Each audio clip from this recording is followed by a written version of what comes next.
Hermanos, hemos llegado al final de nuestra serie del Sermón del Monte. El día de hoy es el último capítulo, la última porción de texto que hemos aprendido ya hace bastante tiempo.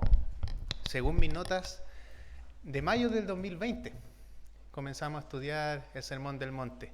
Ya en tiempos de pandemia, eran tiempos distintos, ¿no es cierto? Los primeros capítulos, me acuerdo, los primeros versículos que comenzamos a ver fue de manera online, una manera diferente, estábamos encerrados. Me acuerdo hoy día me puse la misma chaqueta con la que empecé. En ese tiempo no me cerraba, hermano. Ahora sí, eran tiempos distintos, hermano, que estábamos totalmente... Pero bueno, gracias al Señor, me ha sostenido. Hemos pasado todos distintas pruebas, distintas situaciones, pero el Señor en su gracia nos tiene acá en su casa a venir a aprender de su palabra. Hermanos, para refrescar un poquito la memoria, solamente no quiero extenderme mucho en el resumen, pero para recordar, el Sermón del Monte estaba compuesto por los capítulos 5, 6 y 7 del Evangelio de Mateo. También Lucas se enseña el Sermón del Monte, pero es más breve Lucas en explicarlo. Aquí está más completo. Y este mensaje, mis hermanos, hemos aprendido, fue bastante revolucionario para la época, bastante radical. Porque ¿quién se iba a imaginar que iban a cuestionar la enseñanza de los fariseos? Y Jesús la hizo. Jesús la hizo simplemente explicando de manera correcta cómo es la palabra del Señor. Y este fue un tremendo mensaje, pues, hermano. Nada más y enseñado por el maestro de maestros, nuestro Señor Jesucristo. Enseñó la realidad de la ley, enseñó qué fue lo que fue transmitido por Moisés, David y los antiguos profetas. Y la ley nos presenta una cosa: necesitamos un Salvador. Porque, hermanos, como hemos ido aprendiendo en todo este tiempo, nadie puede cumplir la ley. Los fariseos decían, hay que cumplir la ley al pie de la letra, nosotros las cumplimos. Es mentira. Nadie puede cumplir la ley. Entonces, ¿qué hacemos? Necesitamos un Salvador. Y en este nuevo mensaje del Nuevo Testamento, Cristo se presenta como el Salvador. Y con un mensaje de salvación. Él comienza a enseñar el Evangelio. Hermanos, qué tremendo privilegio debió haber sido para quienes estuvieron ahí, escuchando a Jesús mismo enseñar. Pero aún así muchos no creyeron. Muchos no lo tomaron en cuenta. Vamos un poquito, hermanos, más atrás, al capítulo 4, para entender un poquito el contexto y el escenario en sí donde hemos ido aprendiendo todo este tiempo, donde vamos a ir nadando también en nuestro estudio del día de hoy. Versículo 23. Veamos un poquito. Dice: y recorrió Jesús toda Galilea, enseñando las sinagogas de ellos, predicando el evangelio del reino y sanando toda enfermedad y toda dolencia en el pueblo. Y se difundió su fama por toda Siria, y le trajeron todos los que tenían dolencias, los afligidos por diversas enfermedades y tormentos, los endemoniados, lunáticos y paralíticos, y los sanó. Y le siguió mucha gente de Galilea, de Decápolis, de Jerusalén, de Judea y del otro lado del Jordán. Y viendo la multitud subió al monte, y sentándose vinieron a él sus discípulos, y abriendo su boca les enseñaba diciendo. Y ahí, hermanos, toda esta gente que le seguía de distintas partes fue la que escuchó este mensaje. Porque podemos pensar, a lo mejor fue en una sinagoga, se reunieron en una casa. No, fue al aire libre y mucha gente escuchó el sermón. Y podemos resumir, hermanos, el sermón de la siguiente manera. Aquí ven un gráfico con flechas para todos lados que no se sabe cuál es la primera. Pero, hermanos, si ustedes se fijan en este eje central, esa era en sí la enseñanza del Sermón del Monte, las características de una verdadera salvación en Cristo. Cada una que vimos, se agrandó un poquito. Ahí sí, estaba chiquitito. Empezamos por la bienaventuranza, ¿se acuerdan? Jesús comienza a enseñar lo que se conoce como las bienaventuranzas, que son características propias que debe tener un hijo de Dios. Y es interesante porque comienza Bienaventurados los pobres en espíritu. ¿Se acuerdan cuando aprendimos qué era ser pobre espiritualmente? Humilde, muy bien. Hay que ser humilde. Un cristiano, un hijo de Dios, una persona que dice ser cristiana, su primera característica debe ser humilde, porque la humildad desencadena las demás características, porque si ustedes se fijan en el mismo capítulo 5, versículo 5, por ejemplo, bienaventurados los mansos, porque ellos recibirán la tierra por heredad. Hermano, yo no puedo ser manso si primero no soy humilde, ¿no es cierto? Yo no puedo ser misericordioso si primero no soy humilde. Yo no puedo tener un corazón limpio si primero no soy humilde. Yo no puedo reconocer mi pecado, no puedo llorar por mi pecado, como vimos en el versículo 4, si primero yo no soy pobre espiritualmente, o sea, humilde. Por eso Jesús es interesante cómo pone esta primera característica, bienaventurados los pobres en espíritu, porque de ellos es el reino de los cielos. Aprendimos que un orgulloso no tiene su camino no tiene ningún fin. Y cada una de las que vimos, fuimos avanzando a lo largo del texto, vimos que estas bienaventuranzas también tenían que tener características evidenciales, por ejemplo, sal y luz. Luego aprendimos que el compromiso por la palabra del Señor. Jesús, a partir del versículo 17 en adelante, comienza a enseñar la ley de manera correcta, no como los fariseos. Luego una conducta externa era el resultado de una conducta interna. Aquí Jesús tocó temas sensibles, la ira, el matrimonio, el adulterio, el divorcio, el amor hacia los enemigos, etcétera, etcétera. Luego una adoración apropiada. Jesús empezó a enseñar sobre la oración, cómo debía ser, la forma de dar, la forma de realizar ayuno, en sí, cómo adorar al Señor apropiadamente. Una visión correcta de los bienes materiales, el afán, dónde está nuestro corazón, y luego al final llevar una conducta adecuada con las demás personas. Si ustedes se fijan, hermanos, hay flechitas para todos lados, pero cada una conlleva con la otra. Por ejemplo, yo no puedo tener una adoración apropiada al Señor si primero no tengo un compromiso por la palabra de Dios. O yo no puedo tener un compromiso por la palabra de Dios si primero no hay en mí evidencia de que soy sal y luz. ¿Se fijan? O no puedo ser sal y luz si primero no comprendo qué es ser humilde o las características de la bienaventuranza. Cada una va de la mano y cada una fuimos estudiando en este tiempo, hermanos. Y luego, ya avanzando en el pasaje, nos encontramos con el capítulo 7, versículo 13, en donde Jesús comienza su conclusión. La conclusión de este tremendo sermón, enseñando a las personas que el caminar de la vida conlleva en dos caminos, el ancho y el angosto, no hay más. El ancho que se entra por la puerta ancha y el angosto por la puerta angosta. Uno es el camino correcto, uno es el camino que lleva a la vida. ¿Cuál era? ¿Se acuerdan que aprendimos? El angosto. El angosto, muy bien, que se entra por la puerta angosta, en donde Él dice, yo soy la puerta. Donde Cristo dice, yo soy la puerta. Si me acompañan un poquito a Juan 14:6. Juan 14:6. Sin perder el dedito en Mateo 7, porque vamos a estudiar harto el día de hoy, hermanos, vamos a escarbar bastante en nuestras Biblias. Juan 14:6 dice, Jesús le dijo, yo soy el camino y la verdad y la vida. Nadie viene al Padre si no es por mí. Nadie, o sea, nadie. Ni las tradiciones, ni la ley, ni lo que yo pueda hacer. No, es Cristo. Yo soy el camino, dice Jesús. Por otro lado, claro, el camino ancho es más cómodo porque no hay una exigencia en sí. Va por el mérito propio, por las obras, pero aprendimos que ese camino al final conduce a la perdición y no conduce a la vida. Por eso les advierte en el versículo 15 del capítulo 7, volviendo a Mateo, guardaos de los falsos profetas que vienen a vosotros con vestido de oveja, pero por dentro son lobos rapaces. Guardaos, tengan cuidado, dice Jesús. Preocúpense, estén atentos. Y la oportunidad anterior aprendimos aquello. La oportunidad anterior que estuve aquí parado en el púlpito, vimos todo esto de los falsos maestros, los falsos enseñadores.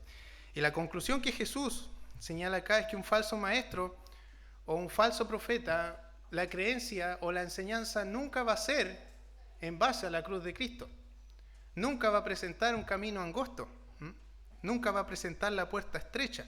A lo mejor su mensaje puede ser muy exigente, muy elocuente, puede hablar bonito, convincente cuando uno lo escucha, pero siempre se va a centrar en las obras del hombre, en el mérito propio. Tú puedes. Vamos, tú puedes. Las obras de nosotros no sirven de nada, hermano.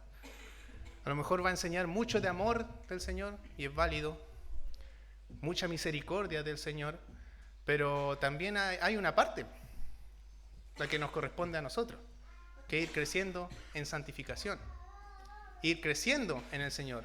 Mucho nos enseña de eso. A lo mejor mucho de la recompensa que Dios nos va a dar en un futuro, ¿cierto? Tenemos esa esperanza en el Señor, pero también nosotros tenemos un deber, el cual es obedecer su palabra. Y ahí cuando se tocan esos temas, como que no, ahí ya se puso fome el hermano, no me gusta. Pero es la verdad, hermano, y es lo que vamos a aprender el día de hoy a través de las últimas palabras de Jesús en su exposición del Evangelio. Sí, porque presentó la buena noticia. Él es el camino, Él es la puerta. Y en donde podemos llamarle, como vimos, el obedecer, el obedecer, ¿importa? A modo de pregunta retórica prácticamente. ¿El obedecer importa? Claro que sí, vamos a ir aprendiendo, hermanos, a través de este pasaje. Leamos nuevamente versículos del 21 al 29 y ya vamos derecho al estudio de la porción de texto.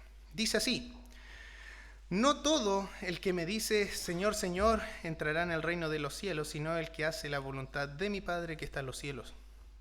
Muchos me dirán en aquel día: Señor, Señor, ¿no profetizamos en tu nombre, y en tu nombre echamos fuera demonios, y en tu nombre hicimos muchos milagros? Y entonces les declararé: nunca os conocí, apartados de mí, hacedores de maldad. Cualquiera pues que oye estas palabras y las hace, les compararé a un hombre prudente que edificó su casa sobre la roca. Descendió lluvia y vinieron ríos y soplaron vientos y golpearon contra aquella casa y no cayó, porque estaba fundada sobre roca. Pero cualquiera que me oye estas palabras y no las hace, les compararé a un hombre insensato que edificó su casa sobre la arena. Y descendió lluvia y vinieron ríos y soplaron vientos y dieron con ímpetu contra aquella casa y cayó, y fue grande su ruina. Cuando terminó Jesús estas palabras, la gente se admiraba de su doctrina, porque les enseñaba como quien tiene autoridad y no como los escribas. Oremos nuevamente, hermanos. Señor, le quería pedir su ayuda, Padre, para que usted me utilice como un instrumento útil para enseñar fielmente su palabra, lo que usted enseñó en este pasaje, Padre. Un honor para mí poder enseñarlo, pero ayúdeme, Padre, también a enseñarlo de manera correcta, Señor. Nada de ideas agregadas, nada de cosas externas, anexas que yo pueda agregar a su gracia, Señor. Gracias, Padre, por la misericordia que tiene con nosotros. Gracias, Padre, por este tiempo que nos regala en poder escuchar de su consejo. Ayúdenos, Señor. En el nombre de Cristo Jesús. Amén. Me atoré. Vamos a calentar la garganta, hermano. Yo tomé bastante agüita y voy a hablar bastante el día de hoy. Hermanos, si ustedes se fijan, este es uno de los pasajes que cuando, al menos yo lo personal, lo leo, a mí me hace tiritar. No sé si a usted le pasa lo mismo. El hecho que no todo el que me dice Señor, Señor entrará en el reino de los cielos. Pero a pesar de aquello, hermanos, imaginarnos este escenario en que Jesús les plantea a sus oyentes en aquella oportunidad: no todo el que me dice Señor, Señor entrará en el reino de los cielos. A pesar de todo esto, Jesús tiene gracia, tiene misericordia por sus oyentes, porque a pesar de aquello les presenta el llamado al arrepentimiento, a arrepentirse de ese camino que venían la mayoría, que creían que venían por el camino angosto, pero en realidad venían por el camino ancho, y venían rápido. Habían creído en la doctrina de los fariseos, habían creído en su enseñanza. Y esto también nos sirve de ejemplo para nosotros, hermanos, en nuestros tiempos, porque muchas veces, y sobre todo cuando nos estamos iniciando en el Evangelio, en querer aprender más, en tener esa hambre de querer más, a saber más de nuestro Señor, hoy en día tenemos acceso a tantas cosas. Basta con, no sé, queremos escuchar un sermón, YouTube, ¿no es cierto? Y podemos poner un tema que nosotros queramos aprender y hay una infinidad de sermones. Pero ahí también, así como hay una infinidad de sermones, hay una infinidad de falsos enseñadores que aparecen y son los primeros que aparecen en los canales. Y ahí es donde hay que tener ojo. Por ejemplo, no sé si ubican a esta persona. Cash Luna, Guillermo Maldonado, Armando Alducín, Dante Gebel, Benny Hinn. Cuando ustedes escuchan las barbaridades que dicen estos personajes, claro, si llevan un tiempo en el Evangelio firmes en su palabra, se van a poder dar cuenta, pero hay mucha gente que le sigue a este tipo de personas. Y nuestro Señor Jesucristo, hermanos, finaliza su conclusión, toda su enseñanza con un llamado, con un escenario de tensión y desgarro. No todo el que me dice Señor, Señor, porque no solo los falsos profetas, hermanos, los falsos enseñadores pueden engañarnos en cuanto al camino de la salvación. No solo ellos, porque uno también tiene responsabilidad, hermano. Uno también es responsable, no hay que echarle solo la culpa a los falsos maestros, porque uno también se engaña o se autoengaña, creyendo que va por el camino correcto y se queda con eso, debido a nuestro propio orgullo. El orgullo propio, ese orgullo que me hace decir, no, pero si yo estoy bien, ¿por qué necesito ser salvado? Ese orgullo que nos hace decir, ¿y para qué voy a ir a una iglesia? Si Dios está en todas partes. Ese mismo orgullo que me hace decir, no, pero si yo he aprendido bien, la doctrina que me enseñan es bien, ¿por qué dudar? Hermanos, Jesús, en el contexto de este versículo, no se está dirigiendo a personas ateas, a personas agnósticas, a personas paganas. No, los oyentes de su mensaje son personas totalmente religiosas. Personas que han escuchado el mensaje. Personas que han escuchado, en este caso, la falsa doctrina de los fariseos. Creyendo que van por el camino que conduce a la vida, vamos bien, pero cuando en realidad van directo al infierno, al final de su camino, del camino ancho. Hermano, le voy a mostrar una encuesta. Saquemos estos personajes. Esta es una encuesta en nuestro contexto.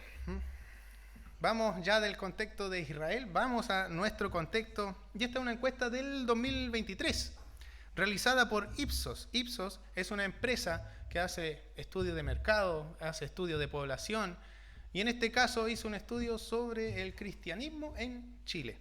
Y es interesante cómo se ve esta encuesta. La hoja está en sí, el formato está de lado, no es que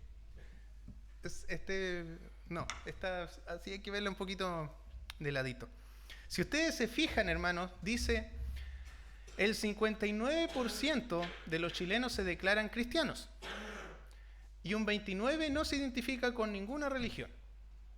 Aquí abajito, no sé si alcanza a leer, pero se la leo, dice la identificación con la religión cristiana sube a 68% entre las personas mayores de 50 años y cae en un 49% entre menores de 35 años. Un extracto de esta investigación se la voy a leer. Dice: Pablo Alvarado, director de estudios públicos de Ipsos, declaró: en Chile, la religión cristiana continúa teniendo un predominio en la población y prueba de ello es que más de la mitad de los chilenos se identifica con ella, teniendo una especial fortaleza entre las personas que tienen mayor edad, sobre todo los que tienen mayores de 50 años. Cuando vemos estos números, hermanos, pensamos, estamos bien, pucha que vamos bien, o sea, pucha que hay cristianos en Chile. No sé si a ustedes lo encuestaron, a mí no me encuestaron, pero dice más de la mitad de los chilenos. Y si ustedes se fijan, ya en Chile somos bastantes. Entonces, pucha que hay cristianos en Chile. Hermanos, cuando nos encontramos con este tipo de encuesta y cuando vamos a la Escritura y nos encontramos con este tipo de pasaje, versículo 14 del capítulo 7, hermanos, dice: porque estrecha es la puerta y angosto el camino que lleva a la vida, ¿Y qué me dice después? Y pocos son los que la hallan. Yo entiendo y no me provocaría un poco de extrañeza si el versículo diría, y muchos son los que la hallan. Porque ahí, claro, como que encajamos con los números. Pero cuando dice la Biblia, y pocos son los que la hallan, chuta, o la encuesta está mal, o la Biblia está mal, o pucha que somos bendecidos. Pucha que hemos encontrado la puerta angosta. Hermanos, si colocáramos esta encuesta a la luz de la Escritura, de todos los pasajes que aparecen en la Escritura, le aseguro que ese porcentaje sería a piso, sería al suelo. Hermanos, porque las normas bíblicas son demasiado altas. Muchas veces nosotros decimos, sí, somos cristianos, pero ¿entendemos lo que conlleva ser cristiano? Es algo tremendo, hermanos, cuando uno dice, sí, yo soy cristiano. Pero, ¿razonamos el por qué? Por eso, hermanos, encontramos muchos pasajes a lo largo de las Escrituras que nos advierten del autoengaño, que nos examinemos a nosotros mismos, que tengamos cuidado. Hermanos, le aseguro que más de alguno hizo en algún momento su profesión de fe, de la cual yo me incluyo. ¿En qué consiste? A lo mejor en algún momento usted levantó su mano, caminó por un pasillo, pasó adelante y le dijeron, repite conmigo, repita esta oración. Y después para sellar le dijeron, no dudes de lo que acabas de hacer. No dudes, eso es tener fe.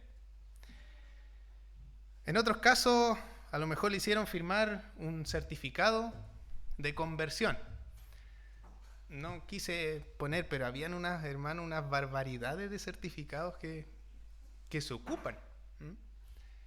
Y algunos que dan folio ya en el libro de la vida. Según el folio tanto, usted ya está inscrito en el libro de la vida. Y firmado. Otro en páginas como de Bill Graham aparecen pasos para, ¿quieres aceptar al Señor? Dale clic aquí, sí. ¿Recibiste? Sí. Y ahí le llega una cierta información. Hermanos, eso es terrible. Eso ocurre hoy en día también en nuestro país. Antes ocurría también en nuestra iglesia. Yo nací espiritualmente acá y caminé y repetí. Pero gracias al Señor conocimos la verdad. Gracias al Señor aprendemos de manera correcta su palabra. Pero hay congregaciones que todavía no lo hacen. No ven y no quieren ver tampoco. El orgullo, el peso de la tradición. Hermanos, este tipo de malas prácticas no le dan importancia a lo que conlleva la gracia del Señor, a lo que conlleva el Espíritu Santo en la obra que hace en cada persona. Porque es el Señor que hace esto, es el Señor que hace este cambio. A través del Espíritu Santo nos da a demostrar a cada cristiano los frutos que conlleva la salvación. Acompáñenme un poquito a Juan, capítulo 8, hermanos. Juan, capítulo 8, versículo 31.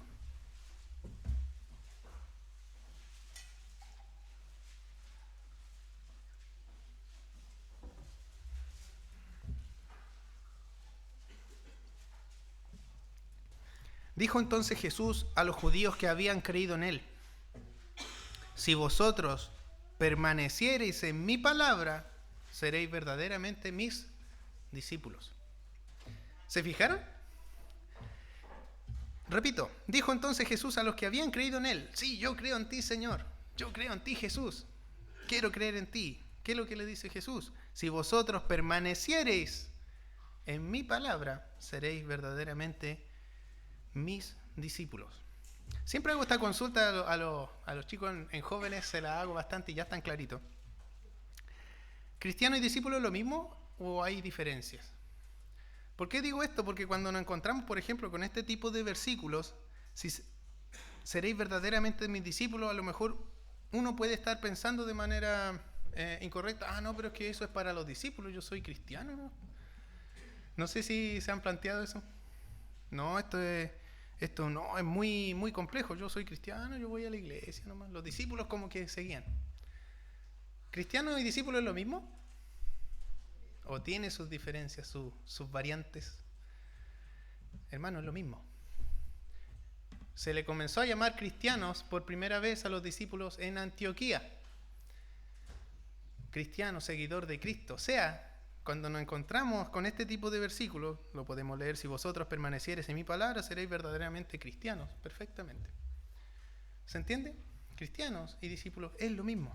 Acompáñenme a 2 de Pedro, por favor, hermanos. 2 de Pedro, capítulo 1. Como dije, vamos a leer bastante, pero es importante que aprendamos y entendamos esto, hermanos, porque el escenario que Jesús plantea acá no es algo menor, no es algo que se deba tomar a la ligera. 2 de Pedro 1, vamos a leer del versículo 3 en adelante. 2 de Pedro 1, 3 en adelante, dice: como todas las cosas que pertenecen a la vida y a la piedad nos han sido dadas por su divino poder mediante el conocimiento de aquel que nos llamó por su gloria y excelencia, por medio de las cuales nos ha dado preciosas y grandísimas promesas, para que por ellas llegaseis a ser participantes de la naturaleza divina, habiendo huido de la corrupción que hay en el mundo a causa de la concupiscencia, vosotros también, poniendo toda diligencia, por esto mismo, añadid a vuestra fe virtud, a la virtud conocimiento, al conocimiento dominio propio, al dominio propio paciencia, a la paciencia piedad, a la piedad afecto fraternal, al afecto fraternal amor, porque si estas cosas, lo que acabamos de leer anteriormente, estas cosas están en vosotros y abundan, no dejarán estar ociosos y sin fruto en cuanto al conocimiento de nuestro Señor Jesucristo. Pero el que no tiene estas cosas tiene la vista muy corta, es ciego, habiendo olvidado la purificación de sus antiguos pecados. Por lo cual, hermanos, dice Pedro, tanto más procurad hacer firme vuestra vocación y elección, porque haciendo estas cosas no caeréis jamás. Porque de esta manera, dice Pedro, os será otorgada amplia y generosa entrada en el reino eterno de nuestro Señor y Salvador Jesucristo. ¿Se fijaron, hermanos? ¿Cómo irá la encuesta? ¿Cómo irán los números? De acuerdo a lo que acabamos de leer. El autoengaño, hermanos, no es algo menor, no es algo que se deba tomar a la ligera. 2 de Corintios capítulo 3, hermanos, acompáñenme a ese pasaje un poquito.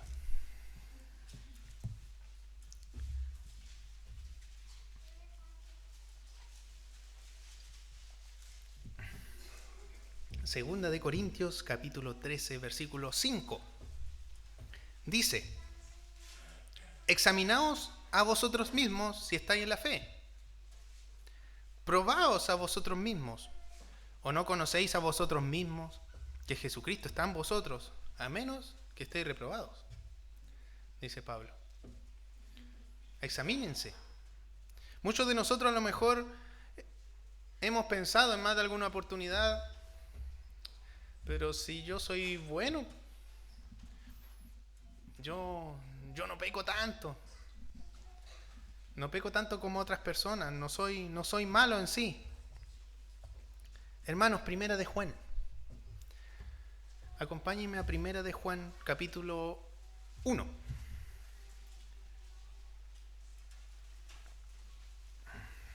Primera de Juan, capítulo 1, versículo 8.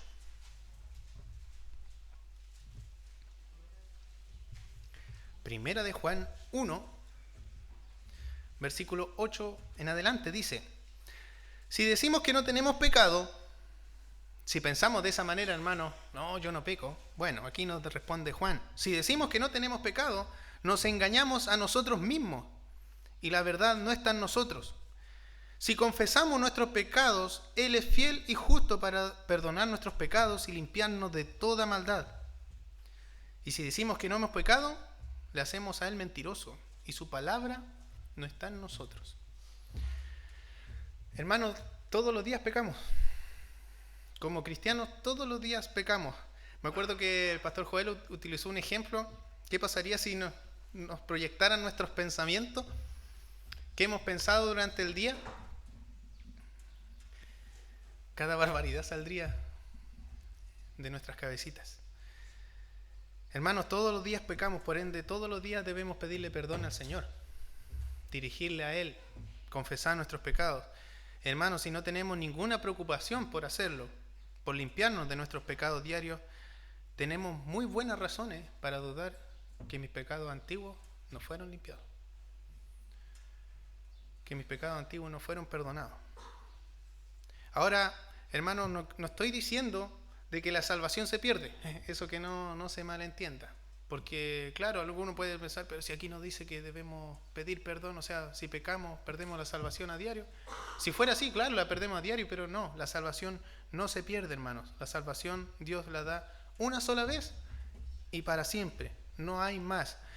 Y bueno, y uno de los mejores ejemplos que tenemos, no lo busquemos, pero ustedes se lo recuerdan. Cuando Jesús le lava los pies a sus discípulos, ¿se acuerdan? ¿Han escuchado ese relato? Después de haber cenado, Jesús toma una toalla y comienza a lavarle los pies a sus discípulos. ¿Qué hace Pedro?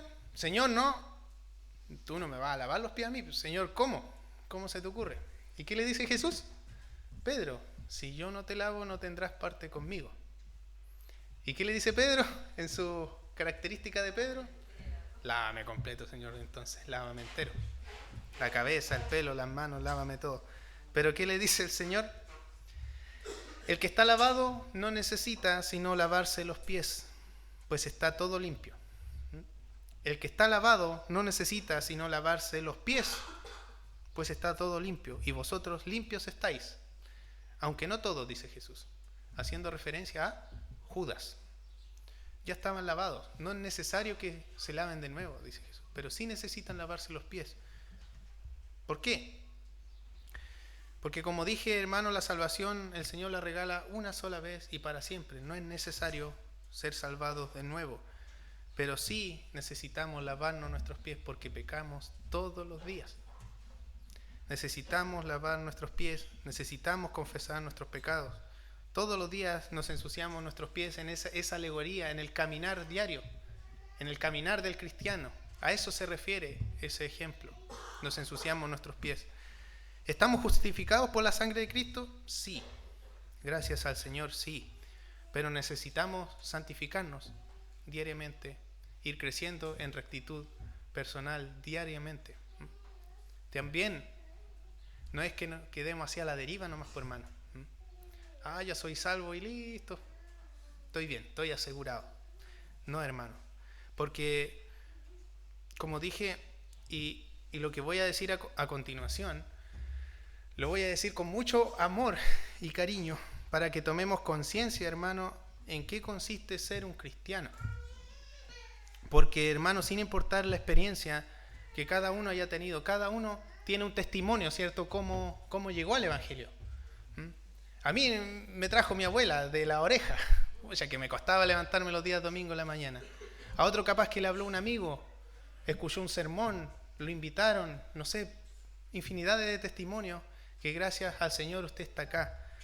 Pero hermano, si yo digo, por ejemplo, si hay una persona que dice ser cristiana y lleva, por ejemplo, una vida familiar con su pareja y no esté ni ahí con casarse con su pareja, esa persona no es cristiana. Si hay otra persona que dice, no, yo soy cristiano, yo soy cristiana, pero tiene prácticas o lleva prácticas continuas homosexuales, esa persona no es cristiana. Hoy en día hemos visto cada barbaridad, transgéneros parados en el púlpito enseñando. Hermano, es terrible. Una persona que diga que es cristiana, pero es estafador, engaña, no sé, en algún negocio, a colegas, a amigos, esa persona derechamente no es cristiana. Que es avaro, etc. ¿Por qué se lo digo esto? Porque esa persona se va a encontrar en algún momento al final de su camino con la terrible realidad que el Señor le diga, nunca te conocí. apartaos de mí, hacedor de maldad. Y por eso se los digo, hermanos, con mucho amor en el Señor, porque a lo mejor puede estar pensando, chuta, el hermano Hugo vino con la bomba, vino con el hacha, con la guadaña y todos sus accesorios. Que está dura la prédica de hoy. Hermanos, con todo el amor se lo estoy diciendo, porque no es porque lo diga yo, no es porque se me ocurra decirlo. Acompáñenme a Primera de Corintios, hermano. Primera de Corintios, capítulo 6.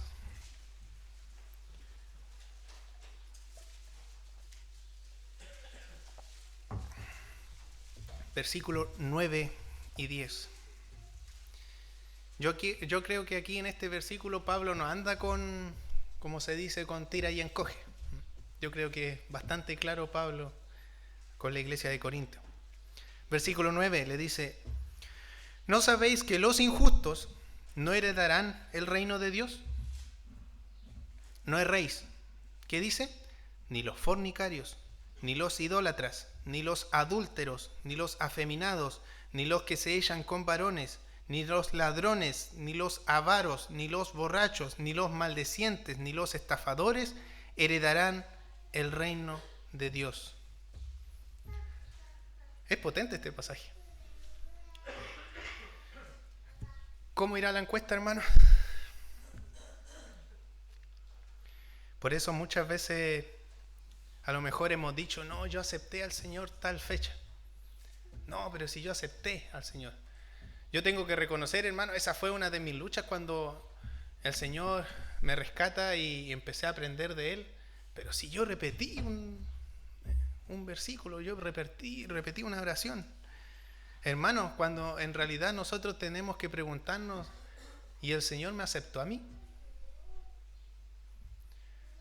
Porque muchas veces vemos esta imagen de un Cristo llorando, sucio, mojado. Está tocando la puerta de tu corazón, déjalo entrar. Como que el Señor tuviera necesidad. Como que tuviera la necesidad de nosotros, hermanos. Esa es una terrible blasfemia. El Señor es Dios de Dios, es Señor de señores, todopoderoso. Él no está pasando hambre, no está pasando frío. No nos está diciendo, hoy quiero entrar en tu corazón para estar calentito. No.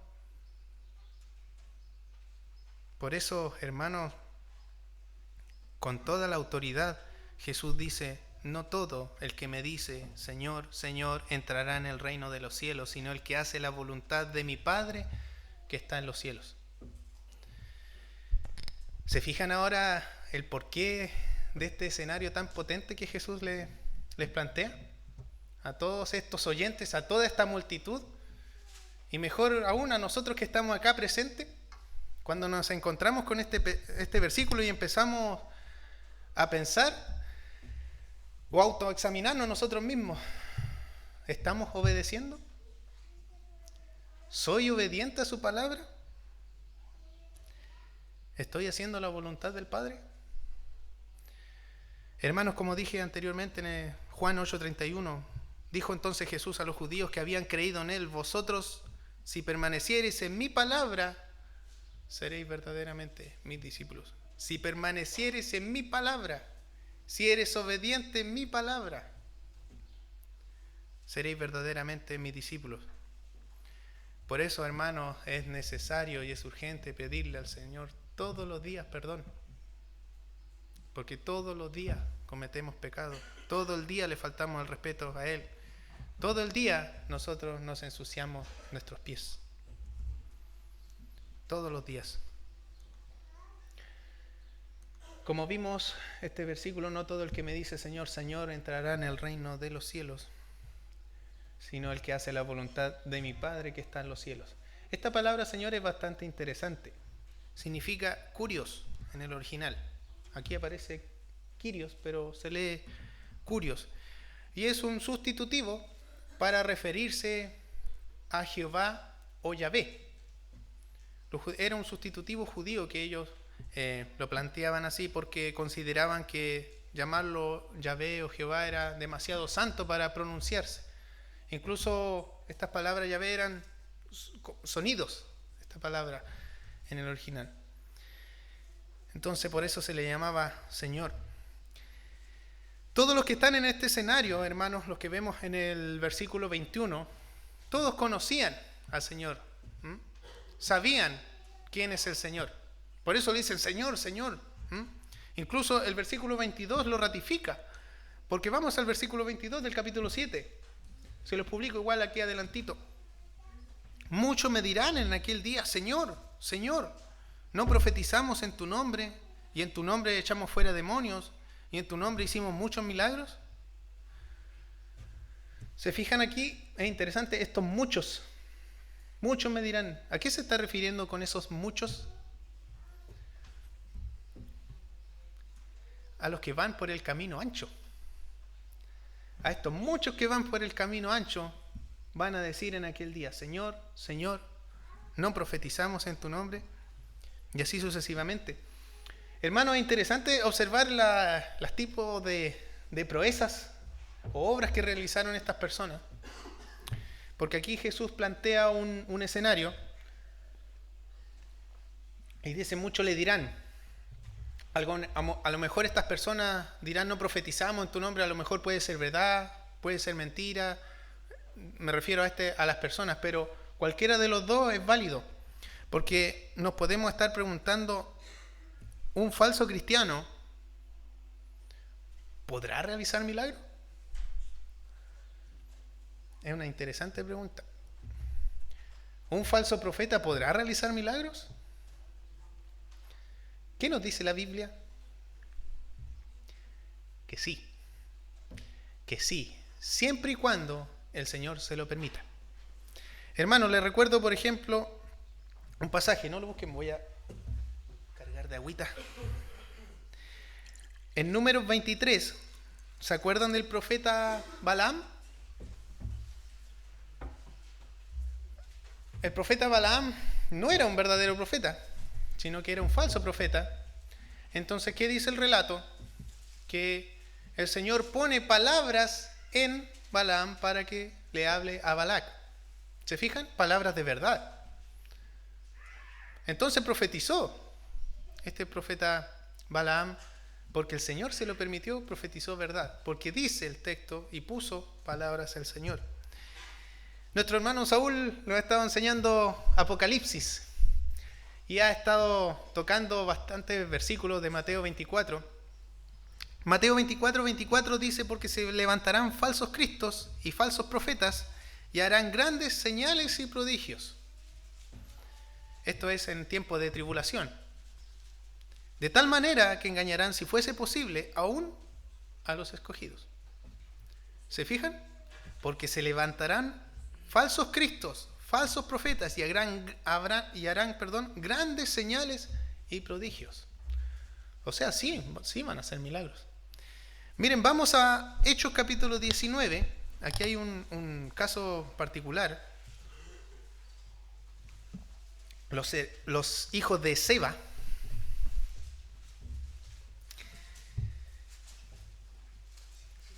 tenían una profesión. Ellos eran exorcistas. Hechos capítulo 19, versículos del 11 al 16.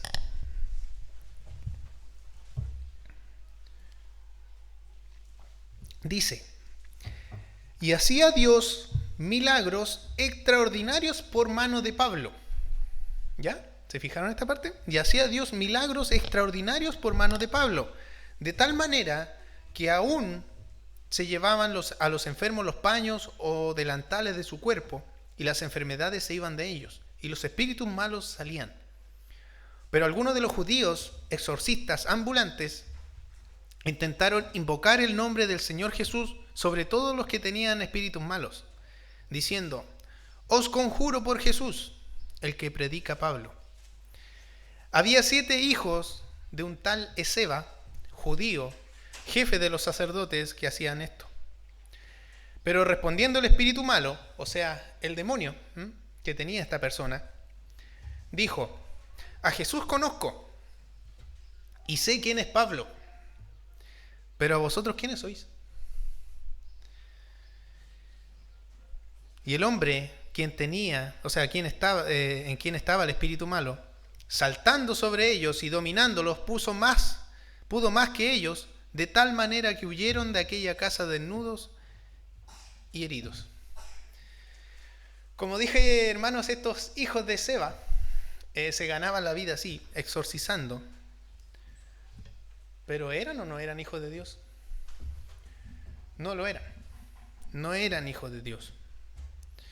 Volviendo al versículo 22, hermanos, del capítulo 7 de Mateo. Independientemente de las obras o milagros que hayan hecho estas personas que dicen aquí, no, profetizamos en tu nombre, hicimos muchos milagros, el hecho que hayan invocado el poder de Dios no quiere decir que le pertenecían a Él. Estos no le pertenecían a Él. Porque luego Jesús le da la respuesta. ¿Cuál va a ser la respuesta de estas personas? Versículo 23. Y entonces les declararé, nunca os conocí, apartados de mí, hacedores de maldad. A lo mejor, hermanos, estas personas pudieron tener muchas palabras de respeto para el Señor, pudieron pertenecer a una congregación de manera constante, cantar alabanzas, ir a escuchar de su palabra, pudieron ser devotos fieles, religiosos fieles, pero hermanos, su corazón nunca estuvo dispuesto para el Señor. Nunca lo estuvo. Por eso el Señor le dice, nunca os conocí. Ahora Jesús dice que menciona esto, nunca os conocí, porque no quiere decir que no sabía la identidad de ellos. Así como cuando nosotros nos decimos, oye, ¿tú ubicas a tal persona?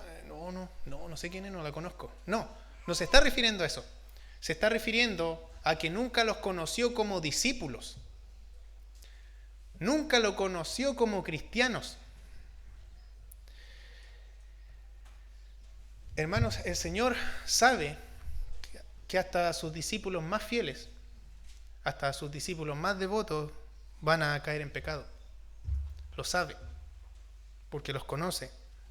Por eso instruye que debemos confesar nuestros pecados todos los días. Pedirle perdón al Señor todos los días, porque su palabra igual lo dice, Él es fiel y justo para perdonar. Pero debemos ir a Él. Debemos pedirle perdón al Señor. Porque sin embargo, los que dicen ser cristianos y pecan sin tener ningún remordimiento, pecan, viven su vida igual como antes de conocer al Señor. Es una clara evidencia, hermanos, que no le pertenecen a Cristo. Es clara evidencia, y lo terrible, hermanos, que van directo al infierno. Y esas personas se van a encontrar con lo terrible que el Señor les diga, apartados de mí, hacedores de maldad. Y en nuestra congregación puede también que haya este tipo de personas. Que diga que somos cristianos, no, si yo voy a centros bíblicos de Pitufquén, canto alabanza, escucho su mensaje, pero a lo mejor el corazón de esta persona nunca está dispuesto para el Señor. Va a ser terrible esa sentencia, hermanos. Versículos 24 y 27 del capítulo 7 de Mateo. Cualquiera pues que oye estas palabras y las hace, les compararé a un hombre prudente que edificó su casa sobre roca. Descendió lluvia, vinieron ríos y soplaron vientos y golpearon contra aquella casa y no cayó porque estaba fundada sobre roca. Pero cualquiera que me oye estas palabras y no las hace, les compararé a un hombre insensato que edificó su casa sobre la arena. Y descendió lluvia y vinieron ríos y soplaron vientos y dieron con ímpetu contra aquella casa y cayó, y grande fue su ruina. Aquí Jesús nos muestra otra evidencia de por qué muchos van por el camino ancho. Muchas personas van por el camino ancho. Hermanos, porque sus vidas no están construidas sobre el fundamento que es Cristo y su palabra. Y ejemplifica con dos tipos de personas. Aquí aparecen dos imágenes para tener un poquito una idea. Esta alegoría en sí, Jesús, cuando leemos el pasaje, a ambos le afecta la misma tormenta. Ambos construyeron la casa. Lo más probable nos quiere decir que a lo mejor ambos van a la misma iglesia, a la misma congregación, ambos escuchan el mismo mensaje. Pero solo uno obedece la palabra de Dios. Solo uno es el hombre prudente, en donde su fundamento es Cristo y su palabra. En cambio, el insensato, su confianza simplemente está en sus obras, en el mérito propio. Aquí vemos el fundamento, ¿cierto? Sobre roca es más sólido y aquí es arena. En el contexto de la época, hermanos, los escribas y fariseos tenían un conjunto de reglas, un conjunto de normas, un montón de tradiciones. Claro, ellos las consideraban de gran valor ante el Señor. Pero ante la magistral exposición de Jesús, quedó en claro y quedó al descubierto que eso era nada más que arena. Nada más que arena. Porque claro, ellos se preocupaban más de lo exterior, de lo que van a ver la gente, en vez de preocuparse en obedecer la palabra, en obedecer la Escritura. Por eso, hermanos, el obedecer la palabra de Dios es algo fundamental en la vida de un cristiano. Si decimos que somos cristianos, no es algo menor. Cuando Pedro le confiesa a Jesús, acompáñenme a Mateo capítulo 16, un poquito más adelante.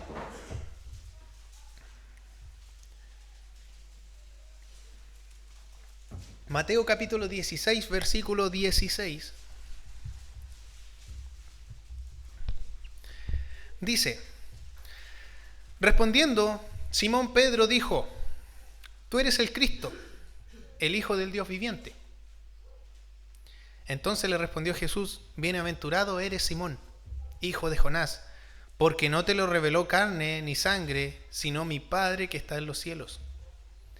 Y yo también te digo que tú eres Pedro, y sobre esta roca edificaré mi iglesia, y las puertas del Hades no prevalecerán contra ella.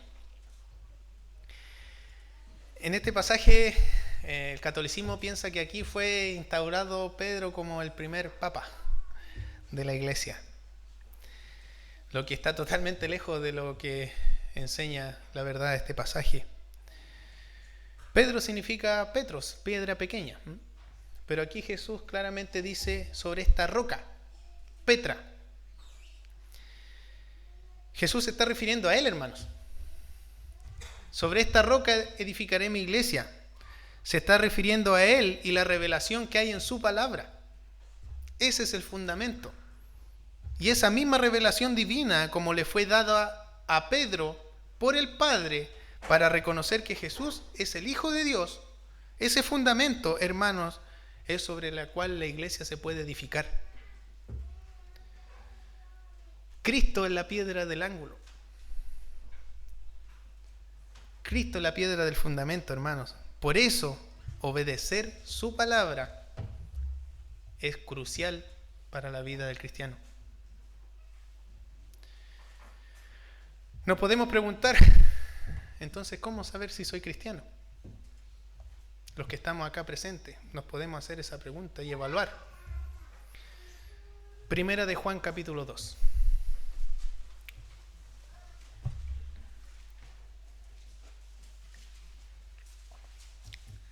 Primera de Juan capítulo 2, versículos 3 y 6. Y en esto sabemos que nosotros le conocemos. ¿Qué dice? Si guardamos sus mandamientos.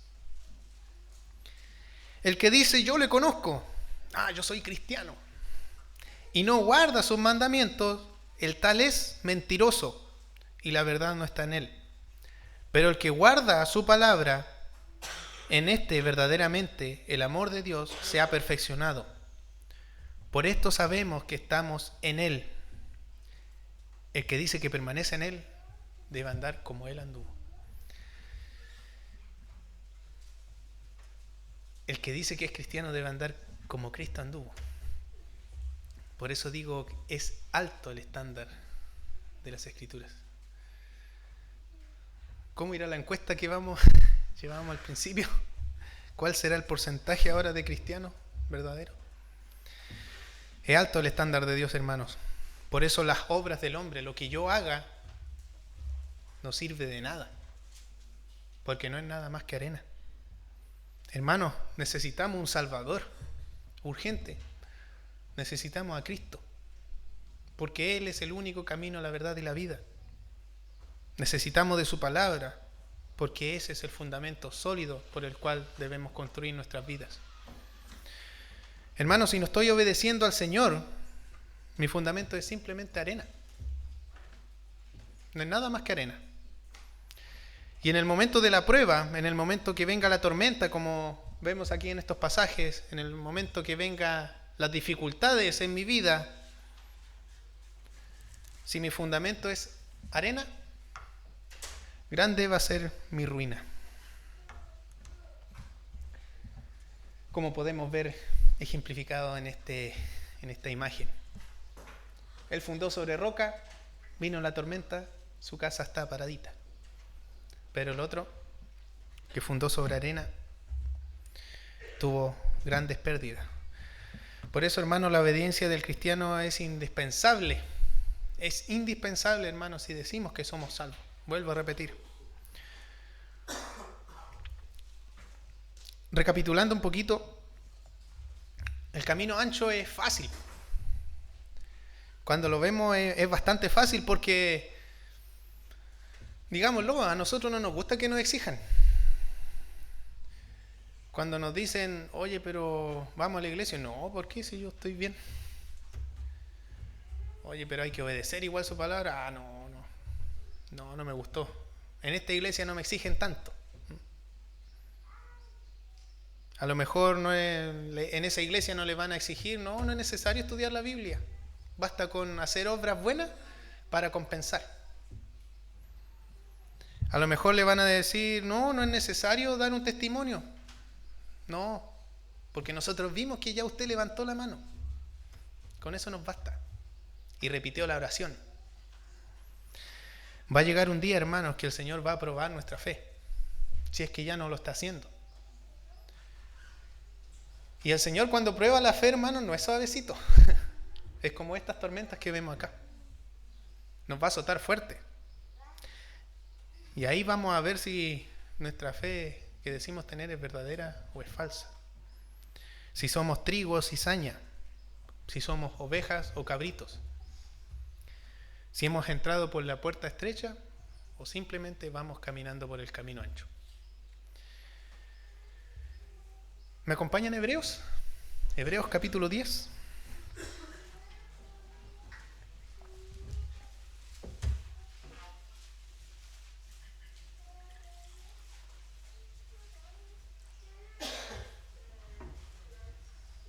Hebreos capítulo 10, versículo 26.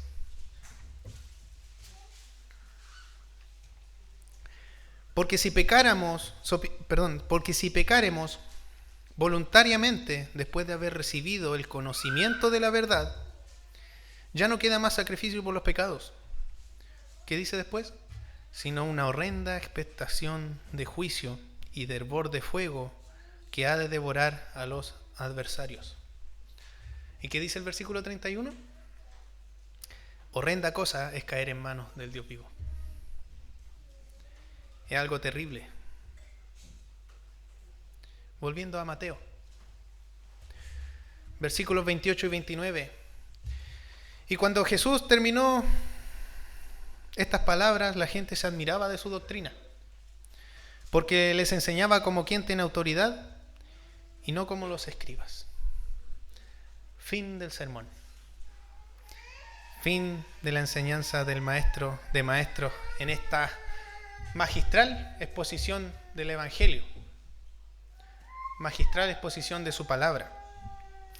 La gente quedó admirada, claro, porque Jesús le explicó de manera correcta en lo que en sí consistía la Escritura. Ya estaban ahí, solo que fue mal enseñada a través del tiempo. Lo interesante, hermanos, que cuando vemos que Jesús termina su exposición, Jesús no le dice a todos sus oyentes, ¿quieres conocerme? Levanten su mano. No les dice eso, ¿se fijaron? Perfectamente pudo haberlo dicho. Pero ¿por qué no le dice? No le dice, vengan, acérquense, repitan conmigo. Hermanos, porque esa no es una actividad bíblica. No es bíblico eso que alguna vez nosotros hemos hecho. Si alguna vez usted lo ha hecho y está seguro en eso, no es nada más que arena. No es bíblico eso. ¿Qué es lo que hizo Jesús? Lo único que hizo fue predicar el Evangelio. Nada más que eso, enseñarle la buena nueva, la buena noticia. Vas por el camino ancho, recapacita. Él es el camino angosto, Él es la puerta. Jesús en su gracia, hermanos, nos hace un último llamado a quienes cambiemos el chip. Pensemos cómo está nuestra vida. Porque confiar en tradiciones, hermanos, en reglas, en lo que hemos hecho, en alguna obra que hayamos hecho, no es nada más que arena. Claro, ellos quedaron admirados, porque le enseñaron la verdad. Le enseñaron el único camino a la salvación, Cristo. Y no hay más. No es por obras. Por eso, hermanos, como mencioné, la tarea de todos, y es fundamental, hermanos, que obedezcamos su palabra. No es algo que se diga al aire. No, hermanos. Como vimos en el título, y aquí aparecen, obedecer importa. Podríamos sacarle estos signos de pregunta, ¿cierto? Y poner claramente, obedecer, el obedecer importa. Importa, hermanos. Importa en nuestro caminar diario como cristianos. Importa mucho. Para quienes, un paréntesis, se paran aquí adelante en el púlpito, ya sea el pastor, los ancianos, o para quienes enseñan a los niños en la escuela dominical, la enseñanza debe ser con autoridad. Pero hermanos, no es porque yo tenga la autoridad, no es porque el pastor tenga la autoridad, no es porque los ancianos tengan la autoridad, no, yo no soy nadie para decir nada. Hermano, la autoridad ya está impresa en la Escritura. Ya está puesta en la Biblia. La palabra del Señor es nuestra autoridad. Acompáñenme a Primera de Pedro, hermanos. Ya queda poquito. Quiero ir finalizando con estos últimos pasajes. Primera de Pedro, capítulo 4. Versículo 11. Miren cómo dice Pedro. Si alguno habla, hable conforme a las palabras de Dios. Si alguno ministra, ministre conforme al poder que Dios da, para que en todo sea Dios glorificado por Jesucristo, a quien pertenecen la gloria y el imperio por los siglos de los siglos. Amén. Hermano, no hay mejor otro fundamento para una iglesia cuando se expone la verdad de la Escritura.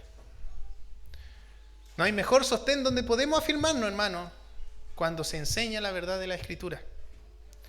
Por eso Pablo le encarga a Timoteo, acompáñenme a 2 de Timoteo, hermanos. 2 de Timoteo, capítulo 4, versículo 1.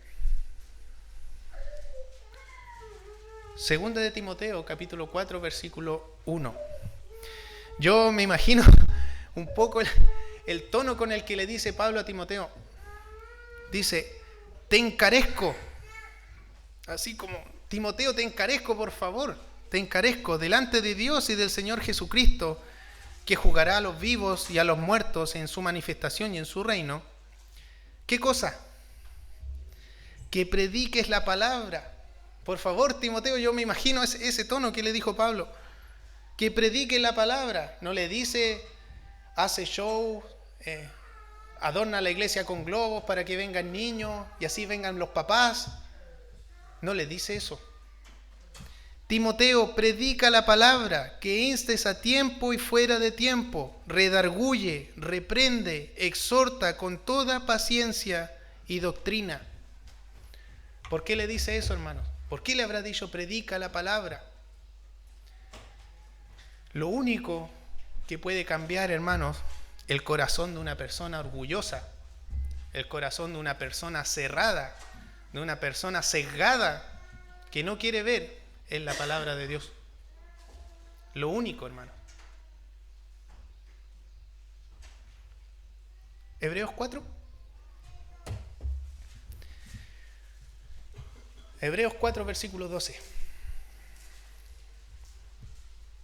¿Por qué será tan importante la palabra del Señor, hermanos? Hebreos 4:12. Porque la palabra de Dios es viva y eficaz y más cortante que toda espada de dos filos y penetra hasta partir el alma y el espíritu, las coyunturas y los tuétanos, y discierne los pensamientos y las intenciones del corazón. Hermanos, por la autoridad de Dios, el día de hoy hemos aprendido que debemos obedecer. No es porque lo haya dicho yo o se me haya ocurrido. Está impreso en su palabra. Un último versículo, hermanos. Hebreos capítulo 5. Un poquito más adelante. Hebreos 5, versículos 7 al 9.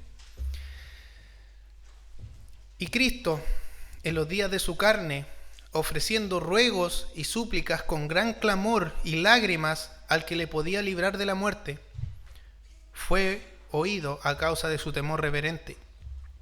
Y aunque era hijo, por lo que padeció, aprendió la obediencia. Y habiendo sido perfeccionado, vino a ser autor de eterna salvación para todos los que le obedecen. Para todos los que le obedecen. El obedecer importa, hermanos. Y vaya que importa. Hermanos, ¿cómo está su vida? ¿Le está obedeciendo a la palabra del Señor? Si es sí, aleluya, dele la gloria al Señor. Si hay algunas cosas, no, porque hay cosas que no me gustan. Estoy de acuerdo con unas, pero con otras no. Todavía tiene tiempo para pedirle perdón al Señor. Todavía tiene tiempo. Y rogarle que transforme su corazón. Cristo es nuestra esperanza, hermano. No hay más. No hay ningún otro camino a la salvación que no sea por Él. Por eso, si no está dispuesto a obedecer al Señor, no está dispuesto a obedecer su palabra, bueno, va a llegar el día que se va a encontrar con la horrenda expectación de juicio al final de sus días, cuando el Señor le diga: apartado de mí, hacedor de maldad. Gloria sea al Señor, hermanos. Gracias al Señor por su palabra. Oremos. Señor, muchas gracias le damos en este día, Padre, porque usted ha tenido tanta misericordia con nosotros. Nos damos cuenta, Padre, a la luz de su palabra, que nosotros no somos nada. Muchas veces estamos seguros, nos sentimos seguros por las cosas que hacemos, Padre, pero no somos nada. Usted es nuestro sostén, usted es nuestro fundamento, Señor. Perdónenos muchas veces, Padre, por llamarlo Señor o llamarnos nosotros cristianos sin obedecer su palabra. Cuánta verdad hay que si seguimos haciendo este tipo de práctica, nuestro destino va a ser la perdición. Ayúdenos, Padre, ayuda a algún hermano, algún presente, alguna visita que haya estado acá, alguien que esté también escuchándonos a través de internet, que si aún está orgulloso de cómo está, ayúdelo a que se arrepienta, Señor, a que pueda pedirle perdón a usted, Padre, porque solo usted puede transformar nuestras vidas. Nada más, Señor.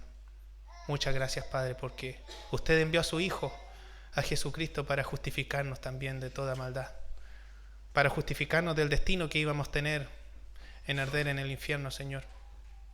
Pero ayúdenos también a entender, Padre, que también tenemos una tarea, que es obedecer, seguir su palabra, ser hacedores de su palabra y no tan solamente oidores, Señor. Muchas gracias le damos por este tiempo. A usted sea la gloria, Padre, por los siglos de los siglos. Gracias, Señor. Amén.